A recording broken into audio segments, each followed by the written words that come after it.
ಯಾವ ಥರ ಕಂಪೇರ್ ಮಾಡಿದ್ರೆ ತುಂಬ ಚೆನ್ನಾಗಿ ಕೆಲಸ ಮಾಡ್ತಾಯಿದ್ದೀವಿ.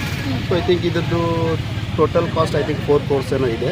ಬಟ್ BT ಅಷ್ಟೇ ಅಲ್ಲ, ಇದರಲ್ಲಿ ಪಾರ್ಕಿಂಗ್ ಇದೆ, ಟೈಲ್ಸ್ ಪಾರ್ಕಿಂಗ್ ಇದೆ, ಡಿವೈಡರ್ಸ್ ಇದೆ, BT ರೋಡ್ ಇದೆ, ಆಮೇಲೆ ಎಲೆಕ್ಟ್ರಿಕಲ್ಸ್ ಪೋಲ್ಸ್ ಇದೆ, ಐ ಥಿಂಕ್ ಡ್ರೈನೇಜ್ ಅದು ಇದೆ ಇದರಲ್ಲಿ.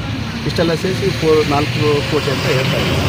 ಸೊ ಅದರಲ್ಲಿ ನಾವು BT ಇವತ್ತು ನಾವು ಮಾಡ್ತೇವೆ. ಪೆಂಡಿಂಗ್ ವರ್ಕ್ ಏನೇನು ಸರ್ ಇದರಲ್ಲಿ ಯಾವುದು ಪೆಂಡಿಂಗ್ ಅದಕ್ಕೆ ಯಾವುದು ಉಳಿದಿಲ್ಲ. ಈಗ BT ವರ್ಕ್ ಇದು ಫಿನಿಶಿಂಗ್ ಲೇಯರ್ ಮಾಡ್ತಾ ಇದ್ದೀವಿ. ಇದು ಮಾಡಿದ ತಕ್ಷಣ ಇದು ಫಿನಿಶಿಂಗ್ ಆಗುತ್ತೆ. ಇದರಲ್ಲಿ ವರ್ಕ್ ಪೆಂಡಿಂಗ್ ಅದಲ್ಲ ಸರ್, ಇಲ್ಲ ಬರೀ ಫಾರ್ಮ್ ಹೌಸ್ ಅಂತ ಅಷ್ಟೇ ಅಲ್ಲಿವರೆಗೂ ಇದೆ. ಅದ್ರ ಮೆಜರ್ಮೆಂಟ್ ಎಷ್ಟು ಕೊಟ್ಟಿದ್ದಾರೆ ಅಷ್ಟು ಮಾಡಿದ್ದಾರೆ ಅಷ್ಟೇ ಇದೆ. ಹಾಂ, ನಾವು ಈ ಒಂದು ಕೆಳಗಡೆದು ಹಾಕಿಬಿಟ್ಟಿರೋ ರೀಸನ್ ಅದೇ ಇತ್ತು. ಯಾಕಂತಂದರೆ ಅಲ್ಲೇ ಪ್ರತಿ ಸಲನೂ ಆ ಥರ ಡ್ಯಾಮೇಜ್ ಆಗ್ತಾಯಿತ್ತು. ಸೊ ಅದು ಯಾಕೆ ಆಗ್ತಾಯಿದೆ ಒಂದು ಸೊಲ್ಯೂಷನ್ ಹುಡುಕಬೇಕಾಗಿತ್ತು ನಾವು.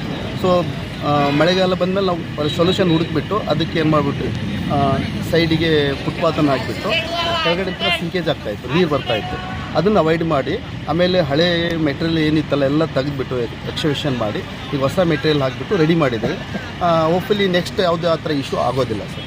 ಯಾಕಂದರೆ ಸುಮಾರಾಗಿ ಆ ಇಶ್ಯೂ ಇದ್ದೇ ಇತ್ತು. ಈಗ ಡೈನೇಜ್ ವರ್ಕು ಕಂಪ್ಲೀಟ್ ಆಗಿದೆ ಸರ್. ಸರ್ ಡೈನೇಜ್ ವರ್ಕು ಕಂಪ್ಲೀಟ್ ಆಗಿದೆ. ಹಾಂ, ಡ್ರೈನೇಜ್ ವರ್ಕು ಕಂಪ್ಲೀಟ್ ಆಗಿದೆ, ಫುಟ್ಪಾತ್ವರೆಗೂ ಕಂಪ್ಲೀಟ್ ಆಗಿದೆ. ಸರ್ ಇಲ್ಲಿ ಎಲ್ಲ ಡ್ರೈನೇಜ್ ಇದೆ ಸರ್ ಇವಾಗ? ಇಲ್ಲಿ ಏನೂ ಇಲ್ಲ ಅನಿಸುತ್ತೆ ಸರ್, ನನಗೆ ಅದು ಎಷ್ಟು ಐಡಿಯಾ ಇಲ್ಲ. ಮುಷ್ಟಿ ಇಲ್ಲ, ಅವ್ರದ್ದು ಎಷ್ಟಿದೆ ಅಷ್ಟು ಮಾಡಿಬಿಟ್ಟಿದ್ದಾರೆ. ರೋಡ್ ಮಾತ್ರ ಇದು ಕೇಸ್ ಫಂಕ್ಷನ್ ಅವ್ರಿಗೂ ಇತ್ತು. यही रोड है, 6-7 दिन से काम चल रहा है. मैं भी सिविल इंजीनियर हूँ ऑलरेडी, तो देख रहा हूँ इसका काम बहुत फिनिशिंग से अच्छी हाई क्वालिटी से बेहतरीन काम चल रहा है. और रोड का स्लोप देख रहा है मैं, एकदम बेहतरीन है, कुछ पानी भरने का कुछ चांस नहीं है. काम बहुत एक नंबर का काम हो रहा है. चौधरी चौरस्ते से पूरा जेएस फंक्शन हॉल तक मैं 6-7 दिन से ऑब्जर्व कर रहा है डेली. बहुत बेहतरीन काम हो रहा है.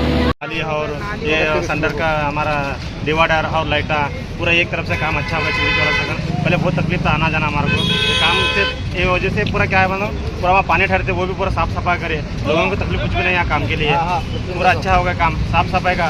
और क्या पहले से भी अब रोड चौड़ी हो गया हमारा. पहले रोड छोटी होगी तो पूरा हमारे आने जाने को गाड़ी एक गाड़ी थे गाड़ी को और दूसरे गाड़ी पीछे जाने को तो रास्ता नहीं था. पूरा एक तरफ से अच्छा हो गया काम हमारा.